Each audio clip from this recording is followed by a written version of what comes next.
In historic Glasgow is the long-standing Glasgow Cathedral, a storied church. Glasgow Cathedral is of continual interest for its pre-Reformation heritage, Gothic architecture, stained glass, and illuminating nature, attracting worshippers and historical enthusiasts alike.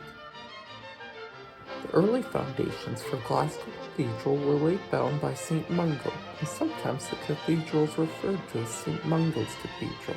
St. Mungo was an almost legendary Christian figure, and it was where the present cathedral stands that he led his own church. The tomb of St. Mungo is still found in the crypt of the cathedral, and across the centuries has been a site of pilgrimage.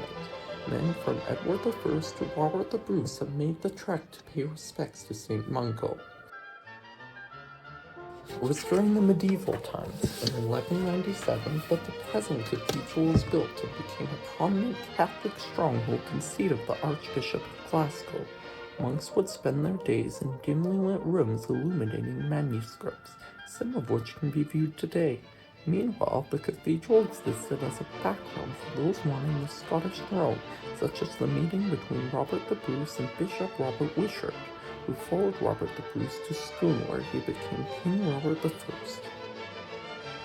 Glasgow Cathedral kept close contact with Rome, and the heads of the cathedral were made archbishops instead of bishops in 1492 by Pope Innocent VIII.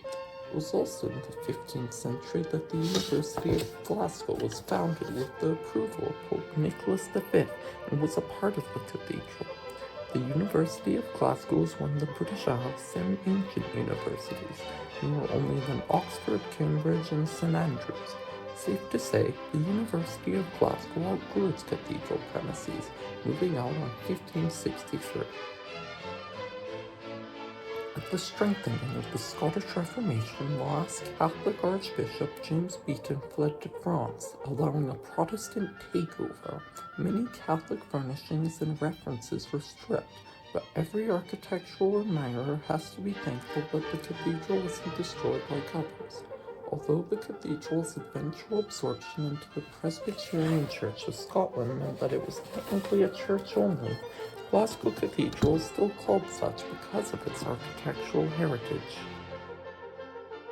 Glasgow Cathedral is as of today led by the Reverend Mark Johnston, who gives Sunday services as the cathedral would have done since its construction.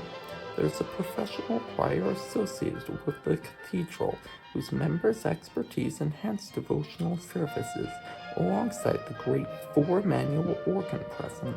The cathedral appointed its current musical director, Andrew Forbes, when he was age only 21, and it is a part of his responsibility to run the annual Glasgow Cathedral Festival, an acclaimed event made up of performances from many notable Scottish groups. As to be expected, the components of the cathedral need replacement over time, and in Glasgow Cathedral, this allows modern artists to follow the footsteps of those before, whilst adding a new zeal. This is most greatly seen in the magnificent west window redone by Francis Spear in 1958. 4 years earlier, Queen Elizabeth, the Queen Mother, personally unveiled a new window dedicated to those who had passed from 4 divisions in both World Wars. Queen Elizabeth has been to the cathedral a handful of times and celebrated parts of 2 jubilees there. Queen Victoria and Prince Albert are known to have also visited too. Glasgow Cathedral is a Crown property after all. St. Mungo's Cathedral has also hosted its share of mournful events, such as the funeral for Scottish First Minister John Dawa, and in 1971, a service for the Ibrox Stadium disaster, a crowd crash at a Celtics vs Rangers game where 66 people died. Businessman Sir Arnold Clark of Arnold Clark Automotives also had a notable funeral at the cathedral that was well attended and covered by the media. Glasgow Cathedral, a place of worship that has existed for so long, can expect many more years to come, and United Kingdom Locations is happy to have shared some of the building's history in hopes that one may be inspired to visit or learn more. Thanks for watching right up to the end, and have a day as blessed as the cathedral's architecture.